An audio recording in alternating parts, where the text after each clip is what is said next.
오늘도 무언가를 입에 넣고 있지 않나요? 입은 바쁘지만 마음은 왜 이리 허전할까요? 소크라테스는 아주 오래전 그 물음을 꿰뚫었습니다. 우리는 살기 위해 먹는 것이지 먹기 위해 사는 게 아니다. 아침에 눈을 뜨면 무엇을 먹을까부터 생각하는 사람들. 오늘은 뭐 먹지? 점심은 어디서? 저녁은 뭘로 마무리할까? 우리의 하루는 생각보다 많은 시간을 먹는 일에 쏟아붓고 있습니다. 배가 고파서가 아니라 허전해서, 심심해서, 혹은 외로워서. 소크라테스는 이 흐름을 멈춰 세웠습니다. 그는 조용히 단호하게 말했습니다. 사람은 살기 위해 먹어야지. 먹기 위해 사는 존재가 되어선 안 된다. 이 말은 단순한 금욕주의의 구호가 아닙니다. 그는 먹는 것의 소중함을 몰랐던 사람이 아닙니다. 오히려 더 잘 알았기에 그것이 목적이 되는 순간, 인간은 동물과 다를 바 없어진다고 경고했던 것입니다. 당신은 언제 허기를 느끼나요? 정말 배고플 때인가요? 아니면 삶이 지루할 때, 마음이 불안할 때, 존재가 흔들릴 때, 우리는 종종 그 공허함을 씹고 삼킵니다. 그러나 아무리 씹어도 삶의 의미는 입 안에서 녹아나오지 않습니다. 소크라테스는 질문합니다. 지금 너는 내 몸을 채우고 있니? 아니면 내 삶을 채우고 있니? 그는 친구들과의 식사 자리에서도 늘 적게 먹고 천천히 먹고 무엇보다도 생각하며 먹었습니다. 그에게 음식은 지혜의 연료였습니다. 허기짐을 메우는 도구가 아니라 더 깊은 사유를 위한 바탕이었죠. 그렇다면 지금 당신의 식사는 어떻습니까? 당신은 배가 불러도 계속 먹고 있진 않나요? 입은 멈췄는데 생각은 멈추지 않고 돌아가고 있진 않나요? 우리는 한 끼를 준비할 때 음식의 양은 재지만 그 안에 담긴 마음은 재지 않습니다. 음식은 더 많고 의미는 더 적어집니다. 소크라테스는 거꾸로 살았습니다. 적은 양으로도 더 깊은 감사를 느끼며 그 순간의 식탁을 철학의 장소로 바꾸어냈습니다. 그는 절제를 통해 풍요를 발견했고 자족을 통해 자유를 얻었습니다. 나는 맛있는 것을 많이 먹는 자가 아니라 적은 것에도 만족할 줄 아는 자를 부러워한다. 그의 말 속에는 우리가 돌아봐야 할 오늘의 식탁이 담겨 있습니다. 음식은 기쁨이 될 수도 덫이 될 수도 있습니다. 먹는 순간 우리는 무엇으로 채워지고 있나요? 정말 삶을 위해 음식을 고르고 있나요? 아니면 음식을 위해 삶을 소비하고 있나요? 이 질문 앞에서 우리는 잠시 젓가락을 내려놓고 자신의 안쪽 허기를 마주해야 합니다. 몸이 아니라 마음이 허기진 그 순간에 당신은 무엇을 먹고 있나요? 소크라테스는 우리에게 입이 아닌 존재 전체로 삶을 맛보라고 속삭입니다. 그리고 그 맛은 많은 음식이 아니라 깊은 자각에서 시작된다는 걸 오늘 당신이 기억해 주길 바랍니다. 밤이 되면 우리는 무언가를 씹고 싶어집니다. 입안이 허전해서가 아니라 하루가 공허했기 때문입니다. 집으로 돌아온 몸은 지쳐 있고 마음은 어딘가 불편합니다. 그래서 냉장고 문을 열고 과자 봉지를 뜯고 아무 생각 없이 씹기 시작합니다. 하지만 그 한 입이 무엇을 메우고 있는지 정작 우리는 잘 모릅니다. 소크라테스는 말했습니다. 스스로 절제할 수 없는 사람은 아무리 좋은 음식을 먹어도 배부르지 않다. 우리는 종종 음식이 아니라 관심을, 위로를, 안정을 씹고 삼키려 합니다. 그러나 아무리 좋은 것을 먹어도 그 마음의 허기는 끝내 채워지지 않습니다. 배는 부르지만 마음은 허기지고 몸은 무거워졌지만 삶은 여전히 가렵기만 한 이유가 거기에 있습니다. 소크라테스는 먹는 행위 속에서 삶의 중심을 점검했습니다. 그는 적게 먹으며 자신을 다스리는 법을 배웠습니다. 덜 먹는 자가 아니라 지혜롭게 먹는 자였던 그는 몸이 아니라 삶의 리듬을 위한 식사를 택했습니다. 우리는 지금 배고파서 먹고 있나요? 아니면 생각 없이 그저 입과 시간의 관성에 따라 움직이고 있나요? 음식은 우리에게 생명을 주는 도구지만 반복된 무의식 속에서는 우리를 잠식시키는 습관이 되기도 합니다. 소크라테스는 이런 상태를 영혼의 무력이라 불렀습니다. 그는 삶을 유지하는 최소한의 것들만으로도 충분히 풍요로울 수 있다고 믿었습니다. 왜냐하면 풍요는 양에서 오는 게 아니라 그것을 받아들이는 마음의 태도에서 비롯되기 때문입니다. 우리 시대는 무한히 먹고 무한히 소비하며 그 속에서 자족을 잃어갑니다. 하지만 당신에게 진짜 필요한 건 더 많은 음식이 아니라 한 끼의 의미일지도 모릅니다.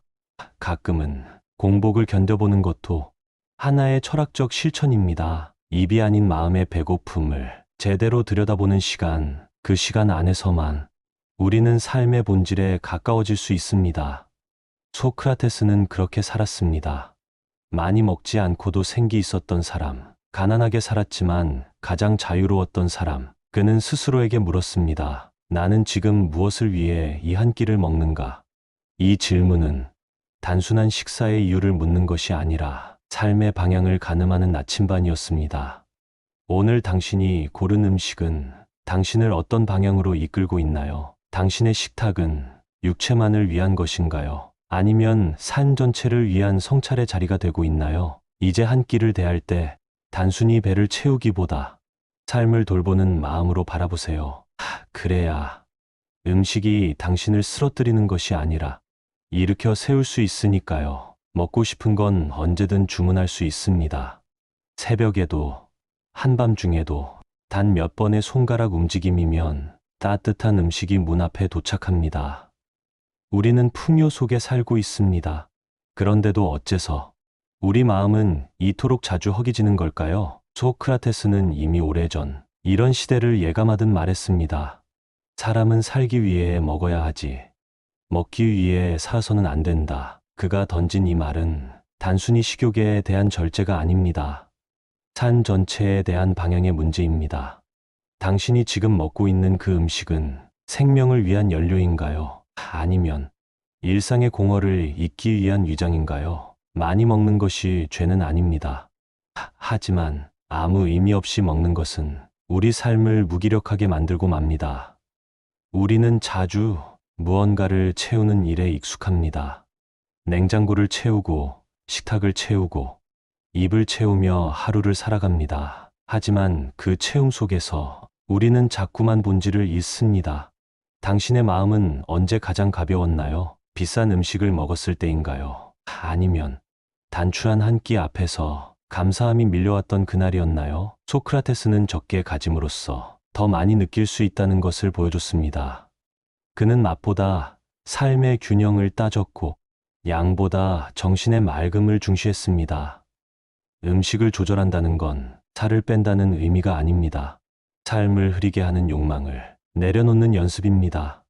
음식을 절제하는 사람은 말도 절제할 수 있고 분노도 다스릴 수 있고 마침내 자기 삶의 방향마저 스스로 잡을 수 있습니다. 소크라테스는 자기 통제가 철학의 첫걸음이라 했습니다. 무엇을 먹을 것인가 보다 왜 먹는가를 물어야 한다고요. 그 질문을 품은 채 하루 한 끼만이라도 깊이 음미해 보세요. 숟가락이 입에 닿는 그 순간 당신은 단지 먹는 존재가 아니라 살고 있는 존재임을 다시 한번 느낄 수 있을 겁니다. 음식은 곧 삶입니다. 무엇을 먹느냐는 질문은 어떤 삶을 살고 있느냐는 질문과 다르지 않습니다. 당신이 매일 반복하는 식사 속에는 당신의 철학이 담겨 있습니다. 오늘도 생각 없이 그릇을 비우고 있는지, 아니면 삶을 채우는 마음으로 식탁 앞에 앉아 있는지. 소크라테스는 우리에게 이렇게 속삭입니다. 내가 채우는 그 입 안에 삶의 이유도 함께 담고 있는가? 이 물음 앞에서 당신은 오늘 무엇으로 허기를 달래고 있나요? 아침 식탁에 앉아본 지 얼마나 되었나요? 서둘러 일어나 커피 한 잔으로 속을 달래고 길 위에서 빵 하나를 베어문 채 하루가 시작되진 않으셨나요? 소크라테스는 식사라는 행위를 하찮게 여기지 않았습니다. 그는 식탁이 곧 철학의 무대가 될 수 있다고 보았습니다. 무엇을 먹느냐보다 어떤 태도로 먹느냐가 중요하다는 것. 그는 그것을 몸소 보여준 사람이었습니다. 그는 단순히 절제했을 뿐 아니라 의식하며 먹었습니다. 지금 이 음식이 어디서 왔는지, 이 한 끼가 내게 어떤 의미가 있는지, 입에 들어가는 순간 그는 감사했고 음식이 줄 수 있는 충분함을 그 누구보다 먼저 발견했습니다. 우리의 식탁은 지금 너무 많은 것들로 가득 차 있습니다. 화려한 플레이팅, 넘치는 양, 그리고 분주한 마음. 정작 그 앞에 앉은 우리는 그저 빨리 끝내야 할 일처럼 식사를 소비하고 있습니다. 식탁은 더 이상 대화의 공간도 생각의 공간도 아닌 잠깐의 공복을 채우는 임시방편이 되어버렸습니다. 하지만 소크라테스는 달랐습니다. 그는 음식을 통해 사람의 마음을 읽었고 한 끼의 조용한 식사 속에서 삶의 방향을 묻는 시간을 가졌습니다. 그에게 있어 식사는 삶의 속도를 늦추는 숨 고르기였고 자신의 욕망을 조율하는 도구였습니다. 당신은 지금 무엇에 쫓기듯 식사하고 있나요? 시간에, 기분에, 외로움에, 습관에. 그렇게 무심히 넘긴 한 끼는 언젠가 당신의 삶 전체를 무겁게 만들지도 모릅니다.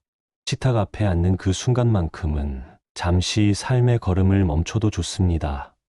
그곳은 단순한 섭취의 자리가 아니라 당신을 돌아보는 자리이기 때문입니다. 소크라테스는 말했습니다. 가장 훌륭한 사람은 자기 욕망보다 식탁을 더 작게 차리는 사람이다. 그 말은 배를 채우지 말라는 말이 아니라 욕망을 채우기 위해 삶을 낭비하지 말라는 뜻입니다.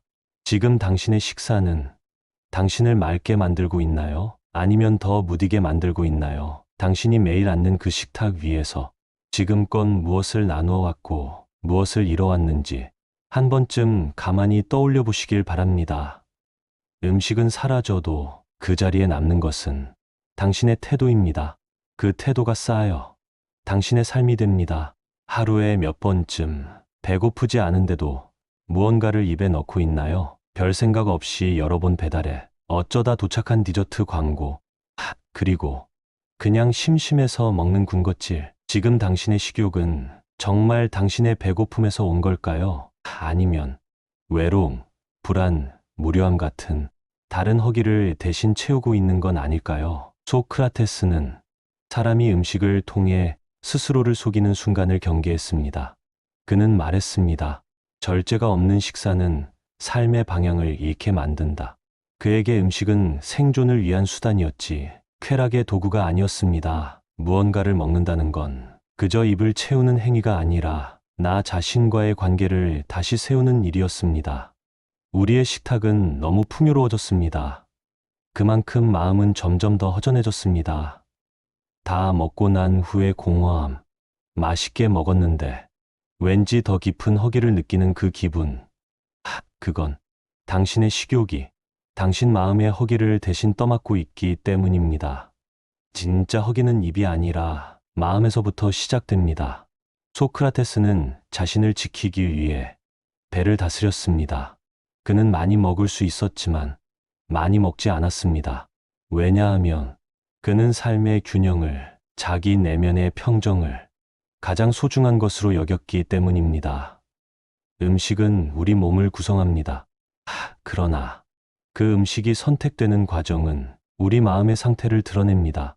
먹고 나서 죄책감이 밀려온다면 그건 몸이 아니라 마음이 무언가를 잘못 삼킨 것입니다.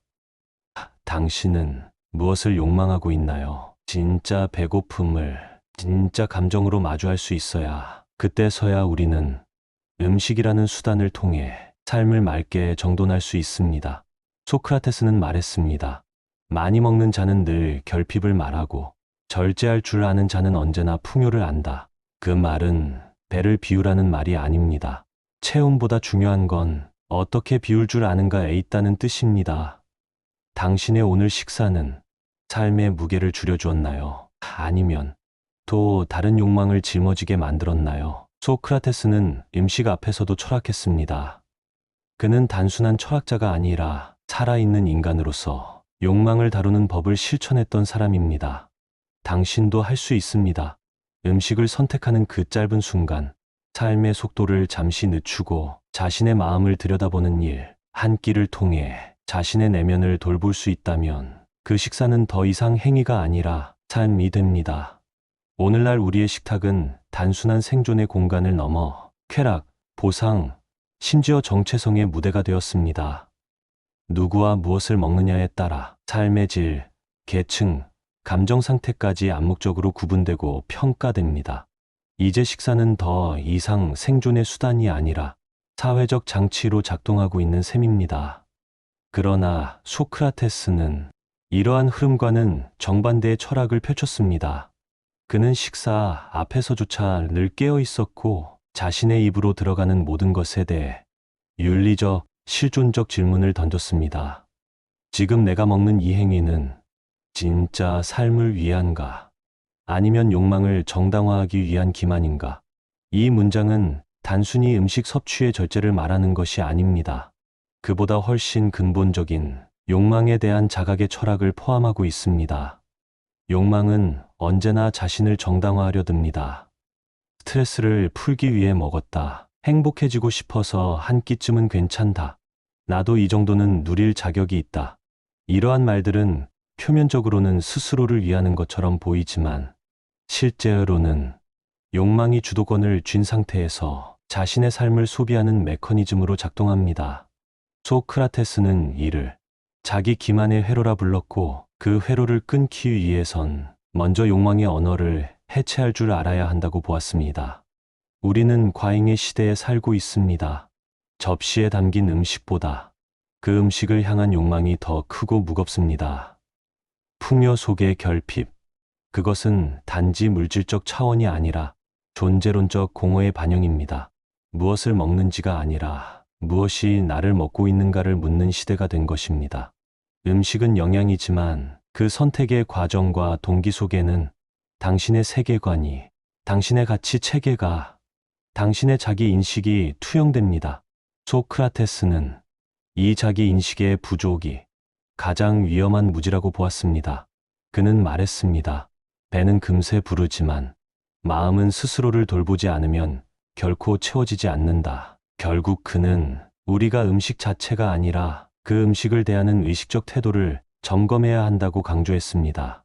이 철학은 오늘날에도 마음챙김 식사, 미니멀리즘 식습관, 이식적 소비라는 이름으로 다시 조명되고 있습니다. 그러나 그런 이름이 중요한 게 아닙니다.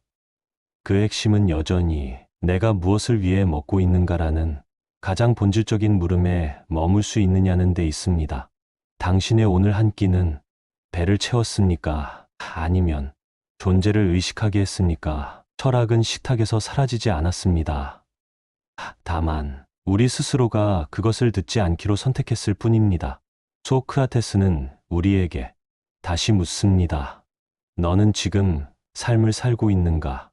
아니면 욕망의 주방장이 되어 자신을 끓이고 있는가? 세상은 말합니다. 먹는 건 즐기는 거라고. 스트레스를 풀기 위해, 기분 전환을 위해, 혹은 오늘 하루 고생한 나에게 보상하는 방식으로 당연히 먹어야 한다고. 하지만 소크라테스는 묻습니다. 왜 그것이 반드시 음식이어야 하는가? 당신이 지금 갈망하고 있는 것이 정말 음식 자체인지, 아니면 그 음식에 덧붙여진 기대감, 보상심리, 외로움 때문은 아닌지. 그는 집요하게 그러나 조용히 물어옵니다. 욕망은 자주 자신을 음식의 얼굴로 바꿔 등장합니다. 달달한 디저트가 그저 단맛만의 문제가 아니라 내면의 공허를 달래기 위한 감정의 우회로가 되기도 하죠. 소크라테스는 그런 감정의 움직임을 삶의 중심에서 끌어내 그 뿌리를 관찰하려 했습니다. 그는 말합니다. 많이 먹는 자가 비만한 것이 아니라 덜 생각하는 자가 무거운 것이다. 그가 경계한 것은 음식 자체보다 음식을 욕망의 대리처로 삼는 태도였습니다. 그래서 그는 적게 먹었습니다. 그러나 결코 굶지 않았습니다. 그의 식탁엔 언제나 삶의 질서가 있었고 그 질서 속에서 음식은 한 사람의 철학을 담는 그릇이었습니다. 우리는 가끔 적게 먹는 사람을 보면 의지력이 강하다고 말합니다. 그러나 진짜 절제는 먹고 싶은 욕망을 참는 것이 아니라 먹고 싶은 이유 자체를 뿌리부터 되묻는 데 있습니다. 지금 이 음식이 정말 나에게 필요한가? 이 질문 앞에 선 사람은 더 이상 단순한 소비자가 아닙니다. 그는 자기 삶의 선택자이고 자기 욕망의 관찰자이며 자기 철학의 실천자가 됩니다. 소크라테스는 그렇게 살았습니다. 입보다 먼저 마음을 조절하고 탐욕보다 먼저 생각을 불러오며 자족을 미덕으로 삼았던 사람, 그는 말합니다. 절제는 참는 기술이 아니라 욕망을 알아보는 지혜다. 지금 당신은 무엇을 먹고 있나요? 그리고 그걸 왜 먹고 있나요? 배가 고파서, 습관처럼, 기분이 울적해서, 아무도 나를 챙겨주지 않아서? 당신의 숟가락은 당신의 감정을 떠올리고 있진 않나요? 음식을 바꾸면 삶이 달라집니다. 그 말은 메뉴를 바꾸라는 뜻이 아닙니다. 당신이 음식을 대하는 기준이 당신이 인생을 대하는 방식을 드러낸다는 뜻입니다. 욕망은 자연스러운 것이지만 그 욕망을 붙잡고 잠시 멈출 줄 아는 사람이 자유를 얻습니다. 그리고 그 자유 속에서만 우리는 정말로 살기 위해 먹는 삶을 시작할 수 있습니다. 어느 날 문득 식탁에 앉아 있지만 마음은 딴 데 가 있는 자신을 발견합니다. 입은 음식을 씹고 있지만 생각은 휴대폰에, 뉴스에, 어제의 불쾌한 기억에 붙잡혀 있습니다. 무엇을 먹는지는 기억나지 않고 그저 그릇이 비워졌다는 사실만 남습니다. 소크라테스는 이런 식의 삶을 영혼이 빠진 행위라 표현했습니다. 먹고 있지만 존재하지 않고 채우고 있지만 돌보지 않는 상태. 그는 늘 식사의 순간에도 질문했습니다. 나는 왜 이걸 고른 걸까? 지금 내 안에서 일어나고 있는 갈망은 무엇일까? 그에게 절제는 억지로 욕망을 누르는 것이 아니라 욕망을 바라보는 투명한 눈을 갖는 일이었습니다.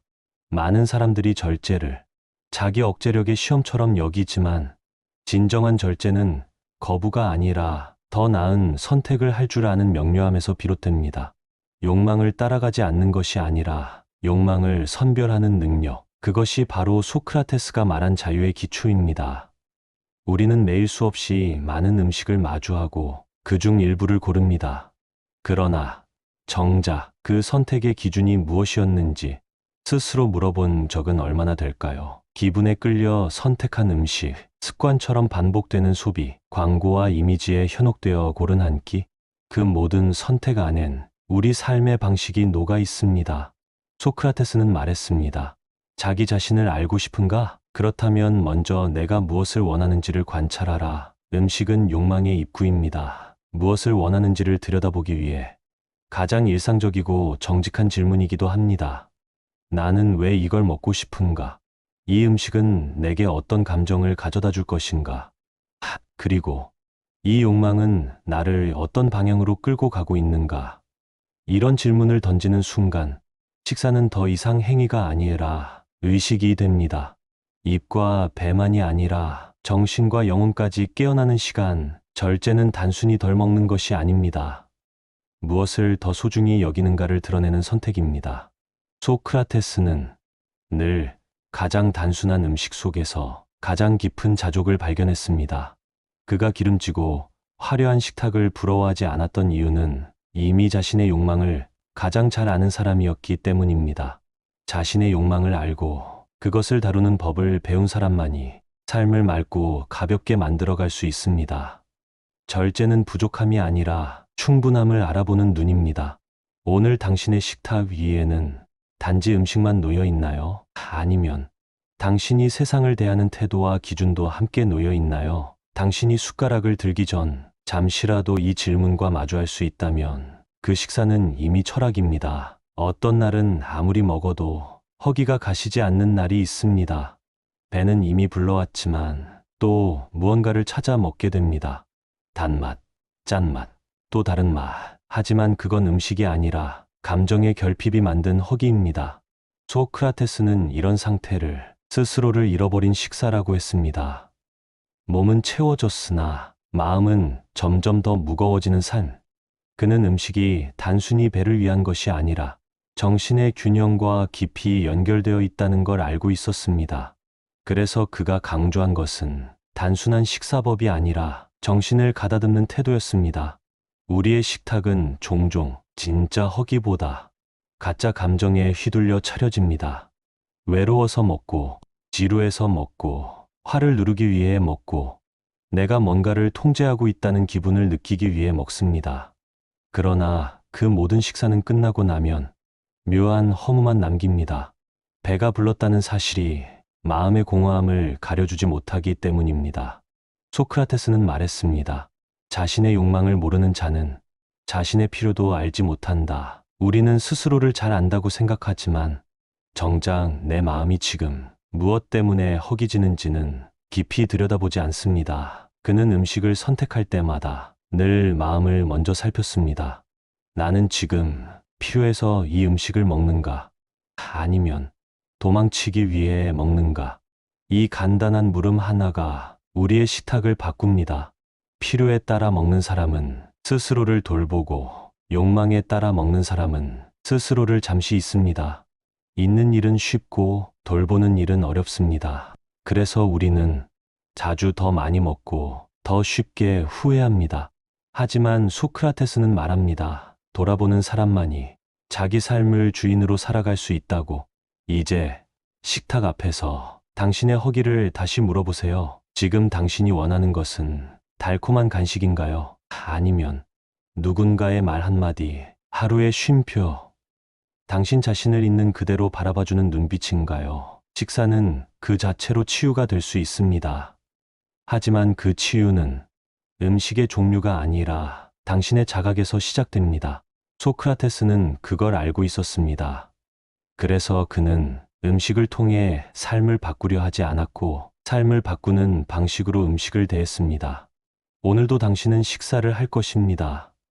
그 식탁이 당신의 몸만이 아니라 당신의 삶 전체를 돌보는 자리가 되기를 바랍니다.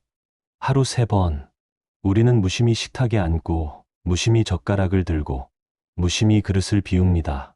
그러나 소크라테스는 그 무심한 반복 속에서 삶을 묻는 법을 잊지 않았습니다.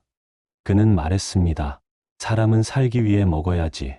먹기 위해 살아서는 안 된다. 이 문장은 절제가 아니라 존재에 대한 철학입니다. 먹는다는 행위를 통해 우리는 지금 무엇을 따르고 있는지, 무엇에 끌리고 있는지를 가장 정직하게 드러냅니다. 욕망은 작고 조용한 방식으로 우리의 삶을 움직입니다. 그리고 그 욕망은 대부분 식탁 위에서 시작됩니다. 소크라테스는 그 식탁에서조차 깨어 있었습니다. 그는 가난했지만 입을 채우는 데 인색하지 않았습니다. 다만 그는 욕망을 채우기 위해 음식을 고르지 않았고 비워야 할 것이 무엇인지 먼저 살폈습니다. 배가 아니라 마음이 비어야 삶이 들어온다는 것을 그는 누구보다 잘 알았던 사람입니다. 많은 사람이 잘 먹는 법을 배우지만 깨어 먹는 법을 배우진 않습니다. 그저 잘 차리고 잘 찍고 잘 올리는 시대에 소크라테스는 묻습니다. 그 한 끼는 너를 어떻게 바꾸었는가? 지금 당신이 앉아있는 식탁은 그저 허기를 달래는 장소인가요? 아니면 당신 자신을 돌아보는 작은 철학의 자리인가요? 소크라테스의 식탁에는 수프 한 그릇, 빵 한 조각, 하지만 그 안엔 수천 번의 성찰과 수없이 반복된 자각이 담겨 있었습니다. 그래서 그는 가난해도 자유로웠고 절제했지만 더 넉넉했습니다. 그의 삶은 작은 식탁 하나로도 충분했기 때문입니다. 당신의 식탁도 그럴 수 있습니다. 음식이 화려하지 않아도 그 위에 놓인 삶의 태도만 있다면, 그리고 그 태도는 오늘, 지금 이 순간, 당신이 들고 있는 숟가락 하나에서부터 시작됩니다. 식사는 멈추는 행위가 아니라 살아있는 나를 다시 만나는 시간입니다. 그 안에서 우리는 묻고, 다시 일어서고, 더 가벼워질 수 있습니다. 마지막으로 소크라테스의 식탁이 당신에게 남기는 말은 이것입니다. 삶을 위한 한 끼. 그 한 끼가 당신을 어떤 사람으로 만들 것인지를 늘 기억하십시오.